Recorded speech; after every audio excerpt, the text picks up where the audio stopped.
everybody, yet another episode of The Short Story is from Cannes, and we're here with Magali Huot. How's my French? Yeah, great, perfect. Nailed it. Loved it. VP of our global gaming strategy. Hi, how is your Cannes experience so far? Thank you, it's been great. It's my first time actually here with Dentsu. So Oh, wow. I've been really excited to see, the house and how we've set everything up. It's been great, really, nothing to complain. Okay, so tell me please, what is the most exciting thing in the world of gaming that is happening right now as we speak? There are so many things, but if I was to pick two things, I'm going to pick things that is top of mind for me also personally as a gamer, but as a professional in the space. So I think there's been so much exciting movement within the transmedia world. So You've seen that Brent loves to say that even when it's not about games, it's about games. Because that's true. You've seen the Mario movie, you've seen the Fallout show on Absolutely. Amazon, that is based on an IP coming from gaming. There is the Borderlands movie coming out, I think in just a few weeks, that's based on an IP coming from video games. It's really exciting to see that, everybody is kind of embracing those fandoms and bringing them into big screens, small screen experiences. And that we're just expanding all of that into culture. Right. I mean, it's been so huge in the world of culture, and we're seeing that even more so in worlds like Roblox and all the connected worlds that we work very closely with. So on Roblox, I mean, there are so many big brands stepping into those worlds and just tagging on together with also big IPs. We're doing that a lot with Japan.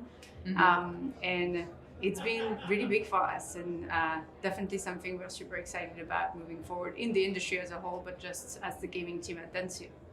We have been talking a lot in the sessions about the engagement of fandom, specifically in gaming.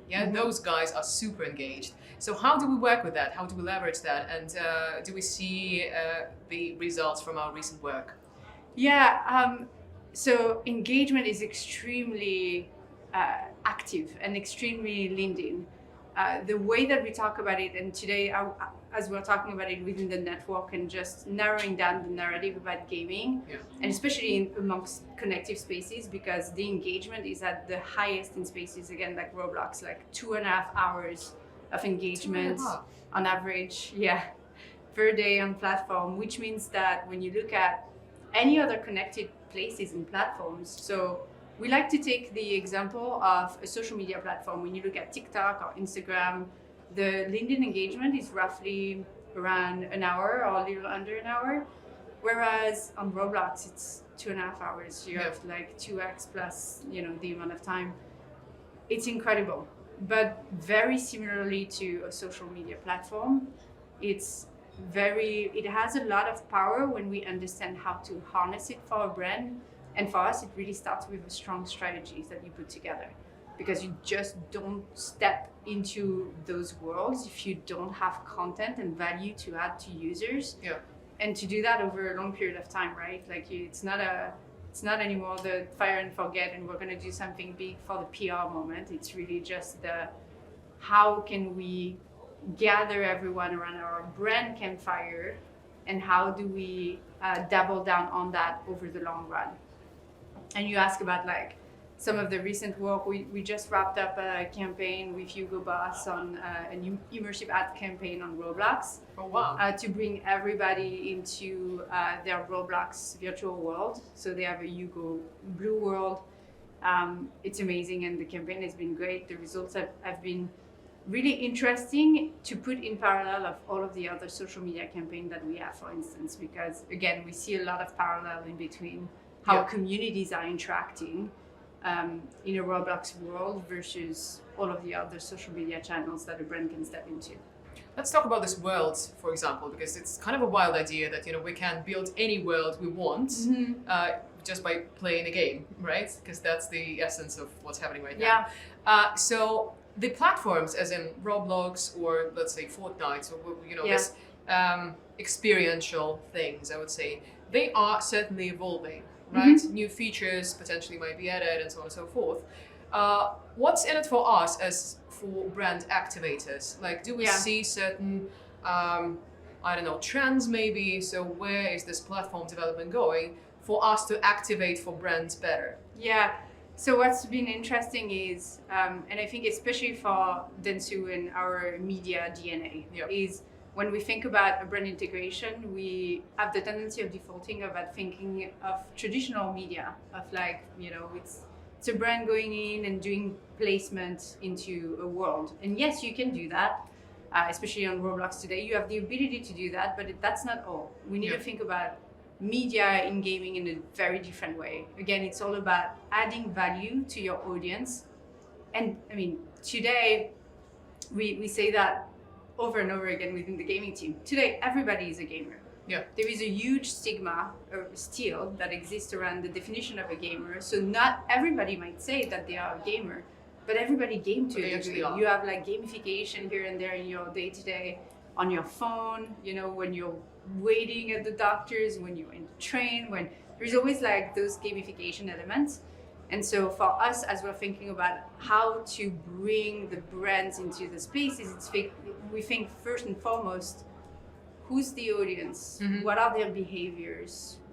How do they like to connect in those gaming worlds? Which gaming worlds are also the most appealing for them, depending on what demographic we're talking about, and again, their interests outside of gaming.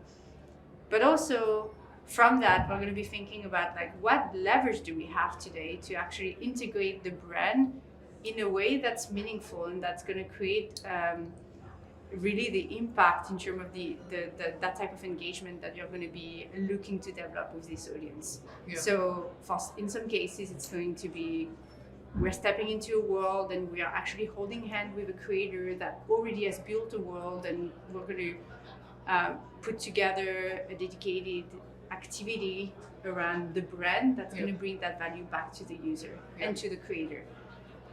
In some other instances, that might be, depending on the maturity of the brand, we're going to think about, let's do a custom world for that brand. They're committed, they want to do something on their own. That sounds like a big one. Yeah. Like, let's create a world for you. Let's create that. Okay. But in that situation, it's like a social media channel. You're bringing people into a place, they're going to expect you to stay there, right? They're going to expect content coming from your brand.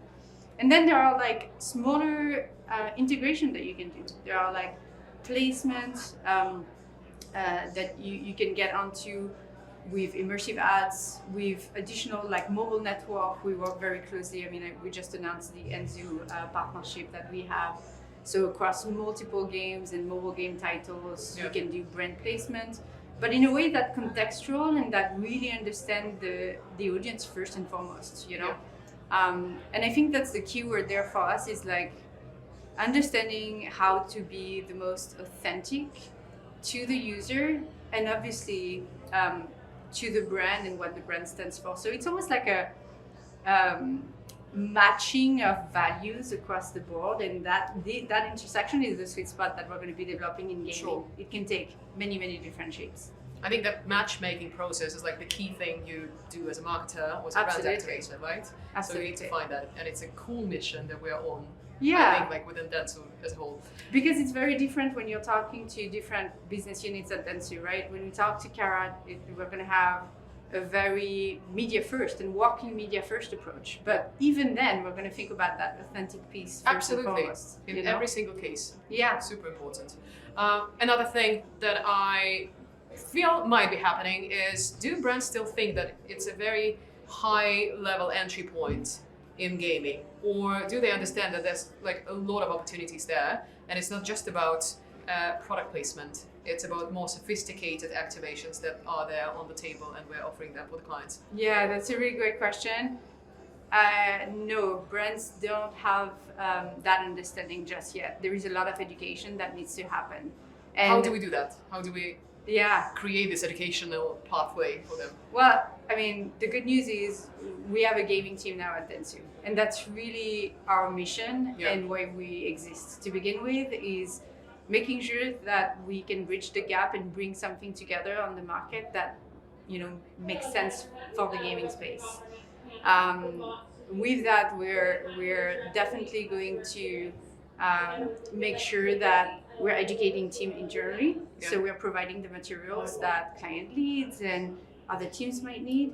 but we're also going to be doing that for, you know, external facing materials or pitches or wherever you guys need us in the network. We pretty much step in and we help you create those materials that educate, you know, internal and external stakeholders. Yeah. But also we're going to sit down with you and the brand and we're going to try and better understand the audience first and foremost. So it always starts with a little bit of research, and then we kind of pull together everything that we have in our toolbox that will help bridge that gap. And I think it's a really powerful message that everybody is a gamer. Yes. Even if people are unaware of that. So Yeah. it's actually like a massive, you know, awareness level that needs to be built. And I'm pretty sure that you're doing a stellar job sort of educating them. Thank you. Final question. Yeah. It's kind of a cheeky one. When we come back from Cannes, what are the top 2 games that we should play? Advice from a That you specialist. should play. Oh my gosh. It's a tough one, you know. I can tell you what I'm playing. Okay, yes, let's go for it. Okay, I can tell you what I'm playing for my own, like, decompressing. We're talking about that. Okay, word how to decompress after Cannes. Ta-da!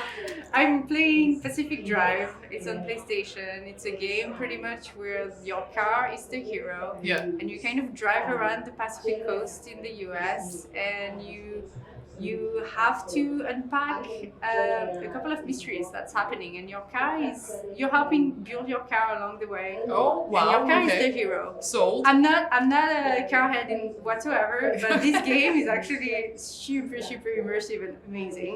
Right. And I'm playing Final Fantasy VII, That's the familiar. Rebirth, and it's fantastic. And I love getting immersed in highly fantasy worlds, so I definitely would recommend that. Awesome. But then again, there is something for everybody. So I feel like there is so many games out there. You guys should pick up at least one little game. I think it's like you guys should play. Should You play guys video should games, play. please. Thank you so much, Magali, and have Of some course. fabulous time in Cannes. Thank you. Thank Thank you. you for having me.